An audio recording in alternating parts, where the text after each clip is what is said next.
하나님의 마음에 맞는 사람. 시편 27편. 여호와는 나의 빛이요 나의 구원이시니 내가 누구를 두려워하리요. 여호와는 내 생명의 능력이시니 내가 누구를 무서워하리요. 악인들이 내 살을 먹으려고 내게로 왔으나 나의 대적들, 나의 원수들인 그들은 실족하여 넘어졌도다. 군대가 나를 대적하여 진칠지라도 내 마음이 두렵지 아니하며 전쟁이 일어나 나를 치려 할지라도 나는 여전히 태연하리로다. 내가 여호와께 바라는 한 가지 일, 그것을 구하리니 곧 내가 내 평생에 여호와의 집에 살면서 여호와의 아름다움을 바라보며 그의 성전에서 사모하는 그것이라. 여호와께서 환난 날에 나를 그의 초막 속에 비밀히 지키시고 그의 장막 은밀한 곳에 나를 숨기시며 높은 바위 위에 두시리로다. 이제 내 머리가 나를 둘러싼 내 원수 위에 들리리니 내가 그의 장막에서 즐거운 제사를 드리겠고 노래하며 여호와를 찬송하리로다. 여호와여, 내가 소리내어 부르짖을 때에 들으시고 또한 나를 긍휼히 여기사 응답하소서. 너희는 내 얼굴을 찾으라 하실 때에 내가 마음으로 주께 말하되 여호와여, 내가 주의 얼굴을 찾으리이다 하였나이다. 주의 얼굴을 내게서 숨기지 마시고 주의 종을 노하여 버리지 마소서. 주는 나의 도움이 되셨나이다. 나의 구원의 하나님이시여, 나를 버리지 마시고 떠나지 마소서. 내 부모는 나를 버렸으나 여호와는 나를 영접하시리이다. 여호와여, 주의 도를 내게 가르치시고 내 원수를 생각하셔서 평탄한 길로 나를 인도하소서. 내 생명을 내 대적에게 맡기지 마소서. 위증자와 악을 토하는 자가 일어나 나를 치려함이니이다. 내가 산자들의 땅에서 여호와의 선하심을 보게 될 줄 확실히 믿었도다. 너는 여호와를 기다릴지어다. 강하고 담대하며 여호와를 기다릴지어다. 믿음을 이야기할 때 빼놓을 수 없는 사람이 바로 다윗입니다. 다윗을 표현하는 가장 적절한 말 가운데 하나가 하나님 마음에 맞는 사람입니다. 사람의 시선으로 보면 다윗은 흠이 없는 사람이 아니었습니다. 사무엘이 이새의 아들 중에 기름을 부으려고 할 때 다윗은 그의 안중에 없었으며 오랜 시간 사울왕의 추격을 피해 도망자로 살기도 했습니다. 게다가 그는 살인죄와 간음죄도 지었습니다. 하지만 그의 마음에는 항상 하나님이 계셨습니다. 그가 하나님 마음에 맞는 사람이 될 수 있었던 유일한 이유입니다.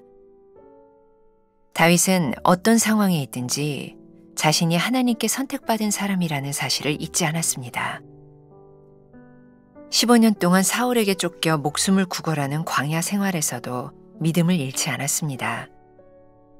죄를 저지르고 잘못을 깨달았을 때는 철저하게 회개했습니다.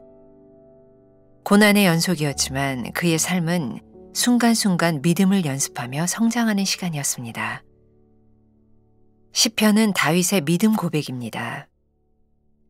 시편 대부분은 하나님을 향한 갈망과 그분이 결국 구원해 주시리라는 믿음과 확신에서 나왔습니다.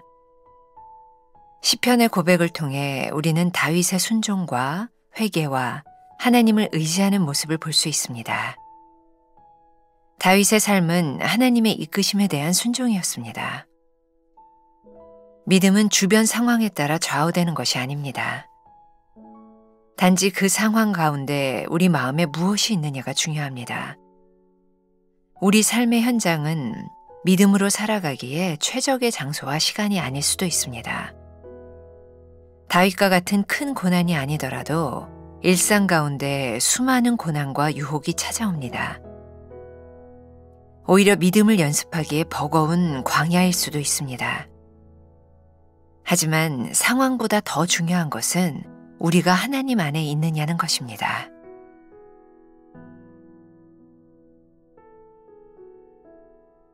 내 믿음의 현주소는 어디입니까? 내 삶에서 믿음을 지키기 어려운 영역이나 상황은 무엇입니까? 그럴 때에도 내 마음에는 항상 하나님이 있습니까? 오늘은 7월 1일입니다. 하나님의 마음에 맞는 사람, 이런 제목으로 말씀을 함께 나누어 보려고 합니다. 오늘 말씀은 특별히 시편 27편에 나와 있는 다윗의 고백, 그의 신앙에 대한 이야기를 가지고 우리들이 풀어나가게 될 것 같습니다. 여러분들이 기억하시겠지만 6월 한 달 동안은 우리들이 변화에 대한 여러 가지 이야기들을 함께 나누었습니다. 어떤 것이 여러분들에게 생각나는지 모르겠어요. 변화된 그리스도인의 삶 가운데 성령의 주권을 인도하는 사람, 하나님께 맡기는 사람, 성숙한 그리스도인, 또 거듭난 사람, 여러 종류의 변화된 그리스도인에 대한 삶의 이야기를 나누었습니다. 그렇죠. 우리가 하나님을 믿는다고 하면서도 우리의 마음에 변화가 일어나지 않는다면 하나님은 우리와 어떤 별개의 관계 속에 있는 분이 아닐까라는 생각이 들어요. 제가 참 좋아하는 말 가운데 하나가 인격적인 관계라는 말입니다. 인격적 관계라고 하는 말은 우리가 믿는 대상, 우리가 섬기는 하나님이 우리와 상대화되어서 멀리 떨어져 있는 분이 아니라 그분이 우리들의 삶 한가운데서 어떻게 우리들의 삶에 영향을 미치고 어떻게 우리를 다스리냐에 대한 것이겠죠. 그러므로 우리들이 하나님과의 친밀함과 인격적인 관계에서 살아간다면 우리들의 삶에는 어떤 일이 일어나야 될까요? 바로 그런 우리들의 구체적인 삶에서 일어날 수 있는 일들에 대한 이야기를 계속해서 여러분들과 함께 나누게 됩니다. 그 첫 번째가 하나님의 마음에 맞는 사람이 되는 것입니다. 여러분들은 어떤 삶을 살기를 원하십니까? 제가 요즘 설교를 할 때면 우리 교인들에게 그런 말을 참 많이 합니다. 제가 35년 넘게 목회를 하면서 그렇게 명확하게 깨닫지 못했던, 희미하게 보냈던 어떤 신앙의 중요한 진리가 제 마음속에 들어왔는데, 그것은 하나님을 기쁘시게 하는 사람, 하나님을 기쁘시게 하는 마음, 하나님을 기쁘시게 하는 일을 한다면 우리의 신앙은 절대로 잘못되지 않는다는 거예요. 다윗에게 있어서 그의 위대함은 바로 하나님의 마음에 맞는 사람이었다는 것이죠. 사도행전 13장 22절에도 다윗에 대하여 하나님 마음에 맞는 사람, 이런 표현을 쓰고 있어요. 다윗 하면 하나님의 마음에 맞는 사람이었다. 그러면 하나님 마음에 맞는 사람이라고 하는 것은 어떤 의미이고 어떤 사람일까요? 우리들이 어떤 완전함으로 하나님의 마음에 맞을 수 있을까요? 퍼펙트하다. 아무것도 잘못된 게 없어. 그래서 사도 바울은 하나님의 마음에 맞는 사람이었을까요? 자, 여러분들도 아마 자녀를 키운 경험들이 많이 있을 것 같으니까 자녀들을 키우면서 생각나는 것들 한번 기억해 보세요. 우리의 자녀들이 우리의 마음에 든다. 내가 너를 참 기뻐한다 라고 하는 것은 우리의 자녀들이 퍼펙트하기 때문이 아니죠. 실수하고 잘못하고 떼쓰고. 그렇지만 그 아이들의 부족함 가운데도 부모님을 사랑하는 마음, 그리고 자녀이기 때문에 많은 실수에도 불구하고 야, 네가 내 마음에 든다 라고 말할 수 있는 거죠. 다시 말을 한다면 완전함으로 우리들이 하나님의 마음에 들 수는 없는 거예요. 자, 다윗의 인생이 그랬었죠. 일단 다윗의 삶은 평탄하지 않았어요.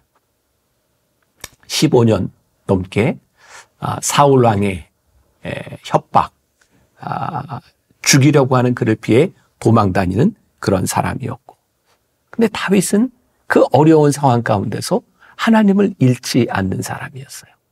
아마 그 어려운 가운데서 하나님을 기억하는 사람이었기 때문에 하나님의 마음에 들었다라고 이야기할 수 있을 것 같아요. 또 다윗의 삶이 신앙적으로 그렇게 완전한 사람이었냐? 그렇지 않죠. 우리가 잘 아는 무서운 범죄의 사건이 있어요. 우리아의 아내 밧세바를 범하고 우리아를 죽이고, 어쩌면 이렇게 무서운 범죄를 저지를 수 있었을까? 근데 그럼에도 불구하고 하나님께서 내가 내 마음에 든다라고 말씀하실 수 있었던 이유 가운데 하나는 철저하게 회개하는 모습이었어요. 시편 51편은 다윗의 철저한 회개가 나오고 있는 거죠. 그래, 잘못했어. 그런데 하나님 앞에서 눈물을 흘리며 그의 침상이 젖도록 기도하는 다윗, 회개하는 다윗을 바라보며요, 하나님은 그렇게 말씀하시죠. 그래, 네가 내 마음에 든다. 그러고 보니까 다윗의 인생, 그의 삶을 보면 참 파란만장한 인생을 살고 있었고, 어떤 때는 하나님의 마음에 드는 때도 있고, 어떤 때는 하나님의 마음에 들지 않는 순간들도 있었지만, 전체적인 그의 인생을 놓고 볼 때에 그의 영성이 얼마나 성장했고, 그의 믿음이 얼마나 성장했고, 하나님과 얼마나 친밀해졌고, 그런 과정들을 통해서 그는 하나님 마음에 드는 그런 사람이 되지 않았을까요? 참 중요한 것이 있다고 생각해요. 많은 잘못에도 불구하고 이것을 생각하니 너는 참 귀한 사람이구나 말할 수 있는 것. 저는 오늘 그런 표현을 쓸 수 있을 것 같아요. 믿음을 기억나게 하는 삶을 살 수 있을 때 우리의 부족함에도 불구하고 하나님이 우리를 바라보며 너 참 내 마음에 든다 라고 말할 수 있지 않을까요? 오늘 이 말씀을 묵상하다가 저는 돌아가신 저희 아버님을 이렇게 기억하게 되었어요. 자식이 아버지에 대해서 이렇게 평가를 하거나 우리 아버지 이런 사람입니다 라고 하는 것이 굉장히 주관적일 수 있을 것 같아요. 제가 생각하는 우리 아버님은 아들인 목회자가 볼 때 목회자로서 참 존경스러운 분이셨어요. 성격의 완전한 성품의 완전함이라기보다는 하나님 앞에 순전하게 살려고 하셨던 그런 아버지의 모습이었죠. 그런가 하면 저는 또 아버지를 바라보면서 반면 교사로 삼아야 되겠다 하는 것들도 있었어요. 저희 아버님은 굉장히 인자한 분이셨지만 굉장히 다혈질이기 때문에 화가 나는 일들에 대하여 그렇게 참 쉽게 참지 못하는 분이셨어요. 어쩌면 목회자로서 굉장히 단점이 될 수도 있는 그런 분이셨죠. 근데 저는 저희 아버지를 바라보면서 아버지에 대한 평가, 아버지를 기억하게 된 것은 저희 아버님이 돌아가시고 난 다음이었어요. 전혀 생각하지 못했던 여러 사람들이 장례식장에 찾아와서 아니면 아버님께서 돌아가신 후에 저희 아버님에 대한 추억을 이야기하는 거였어요. 목욕탕에서 이렇게 돈을 받으며 일을 하던 또 청소를 하던 어떤 할아버지가 저희 아버님 목욕탕에 오시면 꼭 용돈을 쥐어주셨던 이야기. 우리 교회 지금은 청년들이 되었지만 그 아이들이 어렸을 때 길거리에서 만나면 늘 아이들에게 용돈을 주시고 기도해 주셨던 아버지의 모습. 그 아버지의 모습을 바라보면서 사람들이 기억하는 것이 있구나. 그리고 그 기억이 참 복된 기억이구나. 저는 저희 돌아가신 아버님을 생각하면서 저희 아버님의 온전함, 완전함, 성품의 거룩함, 그런 것을 다 충족해서가 아니라 하나님이 기억하실 수 있는 아름다운 모습이 있구나. 물론 다윗과 비교하는 것은 무리가 있겠지만 다윗이 그랬던 것처럼 저희 아버님의 삶에도 하나님 마음에 드는 내 모습이 있구나라고 말씀하셨을 것 같아요. 오늘 저는 하나님 마음에 맞는 사람이라고 하는 이 주제 가운데서 여러분들에게 아주 힘들 수도 있지만 아주 쉬울 수도 있는 어떤 믿음의 실천, 삶에 대한 제안을 여러분들에게 드리고 싶어요. 내가 이렇게 살았던 이 삶의 한순간이 적어도 나의 믿음이 어떠한지를 기억할 수 있는 일이겠다. 누군가에게 우리들이 믿음으로 행했던 그 일로 인하여 하나님이 기뻐하실 수 있겠다. 그런 작은 믿음의 추억 하나를 만들어낼 수 있다면 우리는 하나님의 마음에 맞는 사람이 될 수 있지 않을까라는 생각이 들어요. 묵상이라고 하는 것은 굉장히 주관적인 자기 체험과 자기 고백에 대한 내용이니까 저도 저 스스로를 바라보면서 내가 참 이런 것들은 고쳤으면 좋겠는데 이게 참 고쳐지지 않는구나 하는 제 성품들이 있어요. 저는 목사로서 조금 더 긍휼히 여기는 마음이 있는 사람이 되었으면 좋겠는데 저에겐 그런 게 참 부족한 것 같아요. 또 때때로 제 스스로 느끼는 저의 차가움 같은 것이 있어요. 목사로서 좀 더 따뜻하면 좋을 텐데 왜 그게 나에게는 잘 되지 않을까? 그러니까 그런 저의 모습들을 바라보면 제가 목회자로서 하나님의 마음에 맞는 사람으로 살아간다는 게 불가능한 것처럼 보여요. 그러나 제 안에 하나의 노력과 고백과 저의 바람이 있어요. 적어도 내가 목사로서 이것만은 하나님 마음에 맞게 살아가야 되겠다. 이것만은 내가 순종해야 되겠다. 이렇게 잘못했을 때 내가 하나님 앞에 회개해야 되겠다. 그래. 그리고 이 부분에서는 내가 분명히 하나님을 의지하는 사람이 되어야 되겠다. 그래서 저도 그런 기대를 하게 되는 거예요. 부족한 것이 많이 있지만 나도 하나님 마음에 맞는 사람으로 기억될 수 있으면 좋겠다.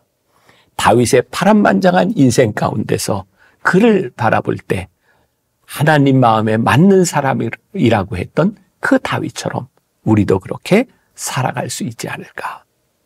오늘 여러분들 하나님의 숨결 마지막 그 문단에 믿음은 주변 상황에 따라 좌우되는 것이 아닙니다 라고 문장이 하나 나와 있어요. 그래요.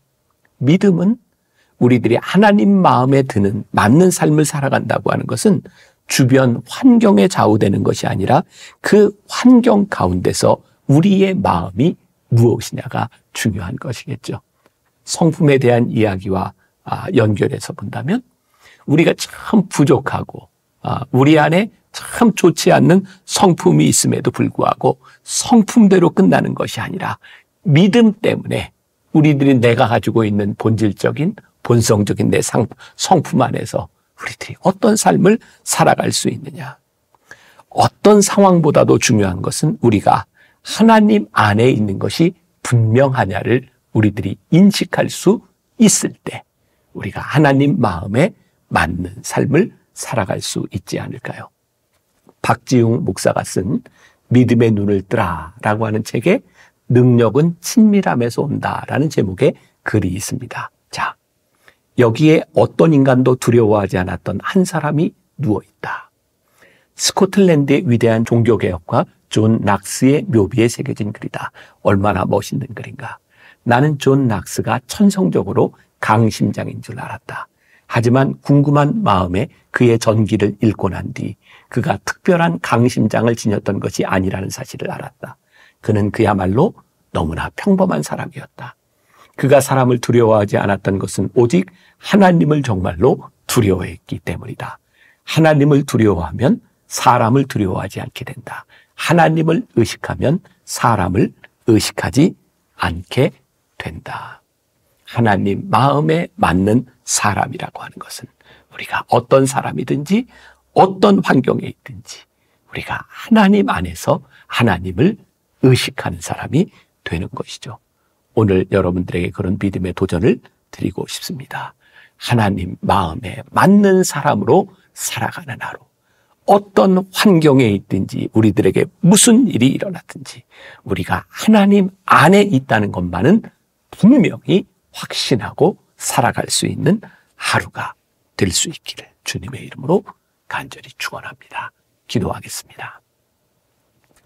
다윗을 바라보며 참 부러운 마음이 들 때가 있습니다. 어떻게 살았으면 하나님 마음에 맞는 사람이라는 소리를 들을 수 있었을까요? 우리가 다윗을 공부하다 보니 다윗은 그렇게 완벽한 사람이 아니었던 것도 깨닫게 되고 그의 환경 역시 파란만장했던 것도 기억하게 됩니다. 중요한 것은 그의 인생의 고비를 지날 때 때로 하나님 앞에 범죄했음에도 불구하고 그가 그 마음속에 하나님이 계셔서 하나님 안에서 그의 삶을 돌아볼 수 있는 믿음이 있었다는 것을 기억하게 됩니다. 오늘 하루 우리가 어디에 있든지 무엇을 하든지 하나님 안에 있음을 기억하며 하나님 마음에 맞는 사람으로 하루를 살아가게 하여 주옵소서. 예수님의 이름으로 기도했습니다. 아멘.